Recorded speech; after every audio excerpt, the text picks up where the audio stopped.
तेज जो मैं नहीं बन सका। मैं आज एक डॉक्टर हूँ तथा लेखक भी, परंतु बचपन में मैं ना तो डॉक्टर बनना चाहता था ना ही लेखक। बचपन में मैं ना जाने क्या क्या बनना चाहता था। आज मैं आपको बचपन की उन अजीब तथा मज़ेदार इच्छाओं के विषय में बताऊंगा। मुझे जहाँ तक याद आता है, सबसे पहले जिस व्यक्ति से मैं बुरी तरह प्रभावित हुआ था वह एक पेंटर था। हमारे गांव की एकमात्र फट्टा टाकीज नई नई खुली थी और लंबी जुल्फों वाले गांव के नौजवान गेट कीपर बन गए थे। मैं तब कक्षा 5 का विद्यार्थी था। मैंने अपने पिद्दी जीवन की पहली टाकीज देखी और मैं उसका दीवाना हो गया था। मैं स्कूल से भागकर टाकीज पर घंटों खड़ा रहता और नई फिल्म के बोर्ड बनते देखता रहता। तब मैं गेटकीपर के अलावा जिस हस्ती पर कुर्बान था वह फिल्म का बोर्ड बनाने वाला पेंटर था। फिल्म हर 2-3 दिन में बदल जाती थी, सो पेंटर लगभग प्रतिदिन वहां बैठा पोस्टर बनाता रहता था। मैं उसकी किस्मत पर रश्क करता और सोचता मैं भी बस जीवन भर बोर्ड बनाऊंगा। क्या मस्त जीवन है, बोर्ड बनाओ और दिन भर टाकीज पर रहो।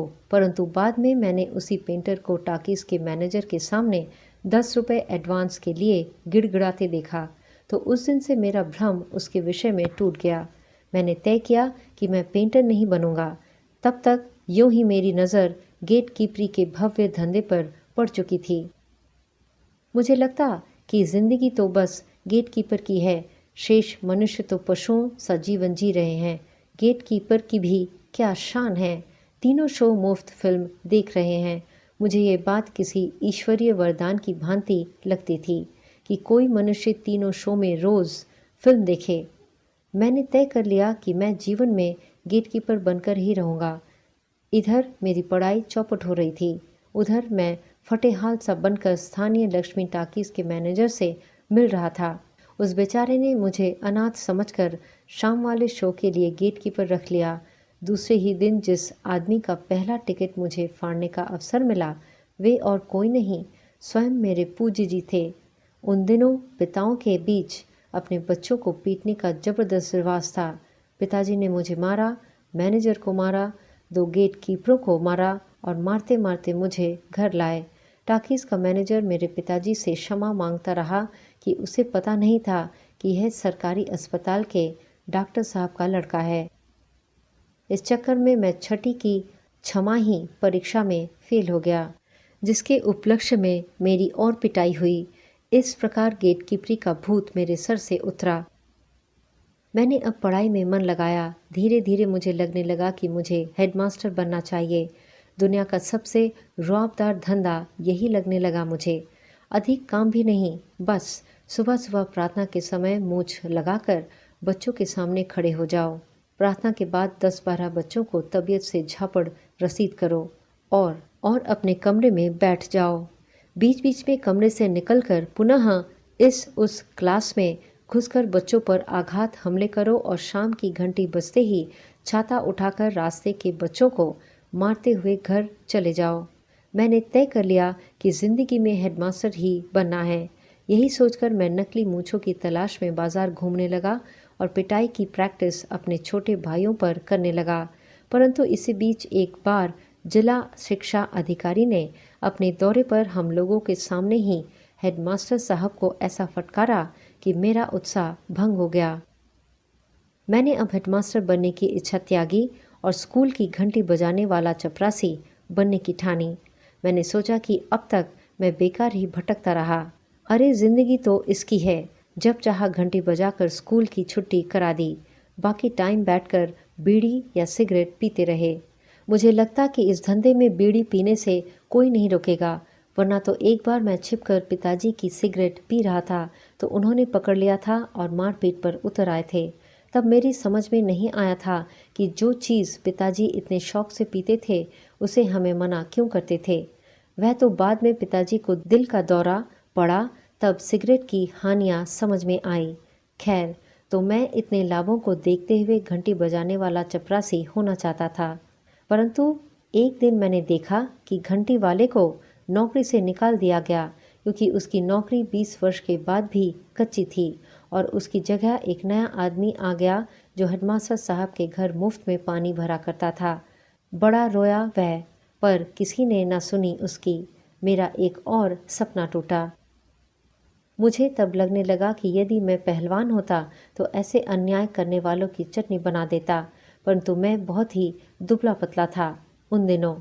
हम पिकनिक पर जाते तो मैं बनियान या कमीज़ पहनकर ही नदी में नहाने के लिए उतर जाता, क्योंकि मेरी सिंकिया काठी को देखकर मित्र हंसते थे। फिर भी मैंने शरीर बनाने की तरफ कोई ध्यान न दिया होता यदि तभी मेरे दादाजी गांव से न आए होते। वे अंग्रेज़ों के समय के अड़ियल रिटायर्ड पुलिस ऑफिसर थे। उनके कहने से मैंने सुबह सुबह चने खाकर दौड़ने की ठानी।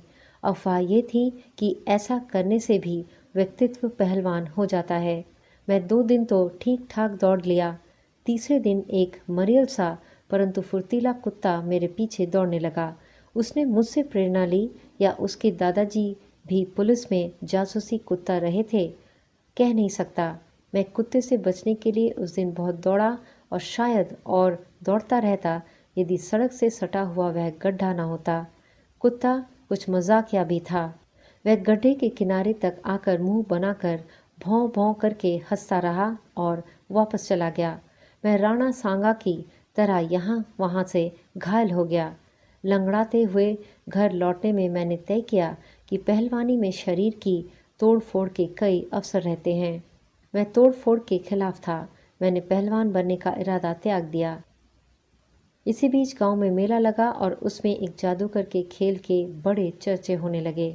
मैंने पहलवानी की याद में घावों पर मलहम का लेप लगाया और मजदूर का खेल देखने तंबू में घुस गया। वाह, क्या खेल था! मैंने तड़ाक से तय कर डाला कि मुझे जीवन में जादूगर ही बनना है। बढ़िया चमकीली शेरवानी पहनकर, रंगीन छींटदार साफा लगाए, वह जादूगर जादू की छड़ी पानी के गिलास पर घुमाकर चुर्रेट बोलता और पानी की चाय बन जाती। उसने चुर्रेट बोल बोल कर कागज के नोट बनाए, लड़के को बड़ा बनाया, लड़की को हवा में उड़ाया, खाली हाथ में हवा से लड्डू पैदा किया और खाली डिब्बे में से कबूतर निकाले। मैं अभिभूत हो गया। यह हुई ना बात। मैं उस दिन चुर्रेट बोलता हुआ घर वापस आया। स्कूल में हेडमास्टर साहब का कमरा खाली पाकर मैंने उनकी मेज से चमकीली काली छड़ी उठा ली, जिसकी मार द्वारा वे बिना चुर्रेट बोले ही हम लोगों को मुर्गा बनाया करते थे। मैं छड़ी लेकर सुबह सुबह जादूगर के तंबू पर जा पहुंचा। सोचा था कि उनसे प्रार्थना करूंगा कि मुझे भी जादू सिखा दे। जादू सीखकर मैं हेडमास्टर साहब को बकरा बनाना चाहता था। मैंने तंबू में झांक कर देखा, जादूगर अपने लड़के को डांट रहा था कि पैसे की इस कदर तंगी है और तू लड्डू खरीद कर पैसे फूंक आया। मैले कुचैले कपड़ों की टूटी खाट पर पड़े उस जादूगर को रुपयों के लिए रोते देखकर मैं दंग रह गया। जो शख्स कागज से रुपए तथा हवा से मिठाई बना लेता हो, उसकी यह दुर्दशा। मुझे वास्तविकता के इस कठोर संसार ने गहरा धक्का पहुंचाया और मेरा यह सपना भी टूटा। इसके बाद जैसे तैसे मैं बड़ा हुआ तो मैंने जीवन को बहुत पास से देखा। इसके असर में मैंने कविताएं तथा कहानियां लिखनी शुरू कर दी। मैंने तय किया कि मैं लेखक बनूंगा, परंतु आज भी जब मुझे याद आता है कि मैं बचपन में इन सब के अलावा बस ड्राइवर, हलवाई, दर्जी, सड़क कूटने वाले इंजन का इंचार्ज, थानेदार, नौटंकी का डांसर, सर्कस का जोकर, आइसक्रीम बेचने वाला आदि आदि सब कुछ एक साथ बनना चाहता था, तो बड़ी याद आती है अपनी किशोर उम्र की। क्या दिन थे वे भी।